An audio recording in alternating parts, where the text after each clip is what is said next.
मैं आपके लिए अच्छे से MCQs साइंस और मैथ्स के MCQs आपको ज़रूर प्रोवाइड कराऊंगा। इसी प्रॉमिस को ध्यान रखते हुए आज मैं आपको आज से जितनी वीडियो होंगी मैं आपको उसमें MCQs बेस्ड क्वेश्चंस ज़रूर दूंगा, जिससे आप लोग अच्छे से बहुत बढ़िया तरीके से उसको सॉल्व कर सकें, एग्ज़ाम में आपका प्रेशर कम हो सके।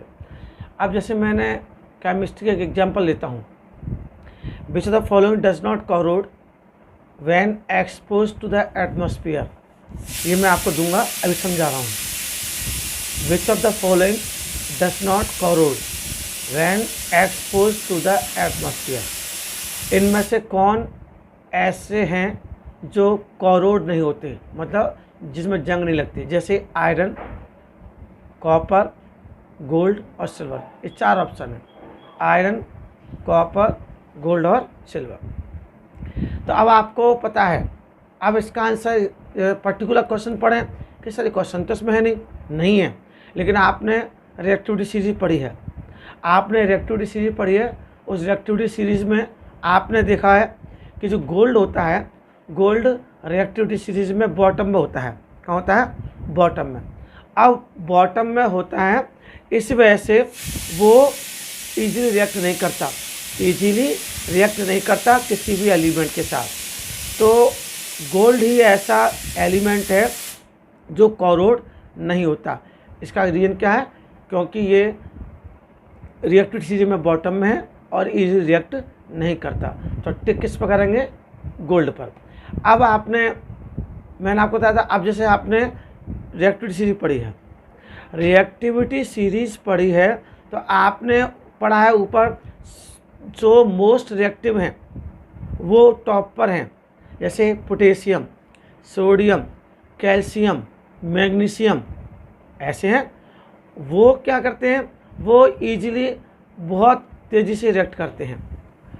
और जो हाइड्रोजन के नीचे हैं, मतलब बॉटम पर हैं, गोल्ड, सिल्वर, प्लेटिनम, वो कैसे लीस्ट रिएक्टिव हैं, वो इजीली रिएक्ट नहीं करते।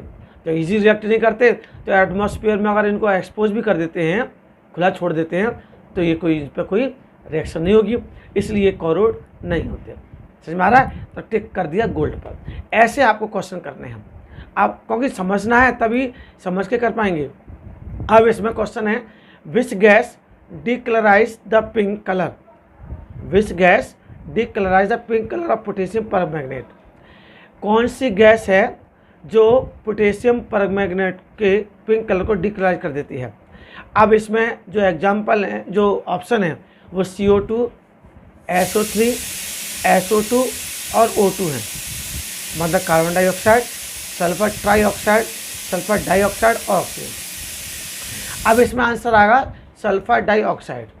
क्या आएगा? सल्फर क्योंकि sulphur dioxide gas colourless gas होती है। कैसी होती है? Colourless gas. और जब इसको हम पोटेशियम परमैंगनेट मिलाते हैं तो ये डिकलराइज कर देती है।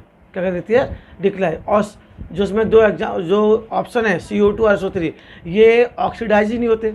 तो सल्फर डाइऑक्साइड इसका क्या है? ऑप्शन है, करेक्ट आंसर है। समझ में आ रहा है?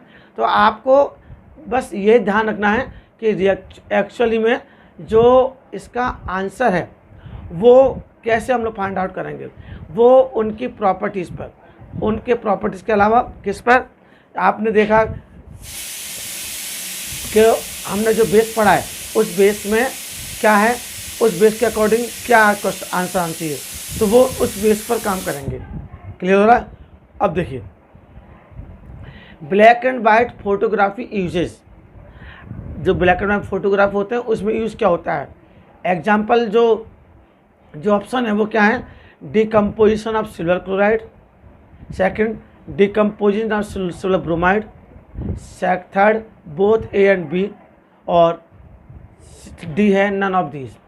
अब इसमें सिल्वर ब्रोमाइड है, इसका क्या है? Silver bromide. सिल्वर ब्रोमाइड को जब हम लोग क्या कराते हैं, A और B दोनों ही हैं, सिल्वर क्लोराइड भी है, सिल्वर ब्रोमाइड भी है। जब सिल्वर, क्योंकि दोनों ही सनलाइट के प्रेजेंस में क्या करती हैं? Ag और Cl2 मतलब सिल्वर और क्लोरीन बनाती हैं, सिल्वर और क्लोरीन गैस बनाती हैं। तो ये ब्लैक एंड वाइट फोटोग्राफी में आपका जो सिल्वर क्लोराइड और सिल्वर ब्रोमाइड का डिकम्पोजिशन होता है वो यूज़ किया जाता है। समझ में आ रहा है? अब इसमें लिखा है the formula of ammonium phosphate, the formula of ammonium phosphate is, ये तो इजी है। फार्मूला क्या होता है अमोनियम फॉस्फेट का? NH4 thrice PO4, NH4 thrice PO4। ये मैं अभी 10th क्लास का केमिस्ट्री चैप्टर समझा रहा हूँ, केमी रिएक्शन इक्वेशन में। समझ में आ रहा है? अब एक रिएक्शन दे रखी है, मैं आपको ये क्वेश्चन आपकी वीडियो में भी दूंगा, आप चिंता ना करें, क्योंकि जब मैं समझाने से और आपको देने से जितना फ़ायदा होगा तभी होगा जब आप उसको आपके सामने क्वेश्चन होगा। In which of the following physical state of reactants, इनमें से रिएक्टेंट की कौन सी फिजिकल स्टेट है जिसमें सोडियम सल्फेट और बेरियम क्लोराइड, सोडियम सल्फेट और बेरियम क्लोराइड के बीच रिएक्शन नहीं होती? कैसा है? एक्वस, सेकंड सॉलिड, थर्ड है बोथ ए एंड बी, और नन ऑफ द अबव। देखिए जो फिजिकल स्टेट है रिएक्टेंट की जिसमें सोडियम सल्फेट और बेरियम क्लोराइड है, तो अगर इनमें कह रहा है कि कब नहीं होती है, कब नहीं होती है? जब दोनों ही सॉलिड होंगे। कैसे होंगे? दोनों। अगर रिएक्टेंट सॉलिड स्टेट में होंगे the reaction will not occur, तो लिखेंगे इसमें सॉलिड। क्या आंसर आएगा? सॉलिड। समझ में आ गया? आ रहा है? समझ में नहीं आ रहा? तो इस टाइप से आपको जो क्वेश्चन करने होते हैं उसका ध्यान रखना होता है। अच्छे समझ में आ रहा है नहीं आ रहा है? इतना ही आपको समझना कि जब हम लोगों को उसमें से क्वेश्चन दिया है तो कैसे हम लोग इस पर टिक करें उसके बारे में पहले बता चुका हूँ कि हमें उसके बेसिक तैयार होना चाहिए। जैसे reaction of sodium metal with dilute hydrochloric acid, अब सोडियम मेटल का डाइल्यूट HCl के साथ जो रिएक्शन कराते हैं तो एक्सप्लोसिव होता है। क्यों होता है? बाय द रिलीज ऑफ, क्योंकि रिलीज क्या होता है? Number 1 hydrogen gas, number 2 metal hydride, number 3 chlorine gas, number 4 hydrogen and chlorine gas. अब देखो, अब आपने बेसिक में केमिकल प्रॉपर्टी पढ़ी थी, मेटल का एसिड के साथ रिएक्शन, मेटल के साथ किसका? एसिड सॉल्यूशन के साथ। अब आपको क्या करना है? जब भी आप मेटल को एसिड के साथ रिएक्ट कराएंगे, एसिड हमारे यहाँ 3 है, HCl, H2O4 और HNO3, तो जैसे ही हम मेटल की डाइल्यूट HCl के साथ रिएक्शन कराते हैं तो हाइड्रोजन गैस इवॉल्व होती है। कैसी गैस होती है? हाइड्रोजन गैस इवॉल्व होती है। बस तो यही पूछा है कि सोडियम मेटल जब डाइल्यूट हाइड्रोक्लोरिक एसिड के साथ रिएक्ट करता है तो एक्सप्लोजन होता है। किसकी वजह से होता है? इन 4 ऑप्शन दिए हैं, hydrogen gas, metal hydride, chlorine gas, hydrogen and chlorine gas. तो आपका सीधा आंसर होगा कि इसमें सीधा आंसर हाइड्रोजन गैस, क्योंकि हम जानते हैं कि जब भी कोई मेटल किसी एसिड के साथ रिएक्ट करता है तो हाइड्रोजन गैस इवॉल्व होती है। क्लियर हो गया? अच्छे समझ लीजिएगा ध्यान से। समझ में आ गया? अगला देखिए, a white ash remains as left over when magnesium is burn in air. आई फर्स्ट चैप्टर का मैं समझा रहा हूँ। जब मैग्नीशियम को एयर के साथ बर्न किया जाता है, मैग्नीशियम को एयर के साथ बर्न किया जाता है तो सफ़ेद राख बचती है, white ash remains. What is the white S? तो ये वाइट एस क्या है? एक्चुअली में सफ़ेद राख है क्या? तो देखिए रिएक्शन समझ लीजिए, आपने बहुत बार पढ़ी है। मैग्नीशियम को किसके साथ रिएक्ट करा रहे हैं? एयर के साथ, तो 2Mg + O2 forms MgO, 2MgO। तो मैग्नीशियम ऑक्साइड बनेगा और मैग्नीशियम ऑक्साइड ही एक्चुअली क्या है? वाइट एस है। समझ में आ रहा है? मैग्नीशियम ऑक्साइड ही क्या है? वाइट एस है, सफ़ेद राख है। तो कोई कन्फ्यूजन नहीं है।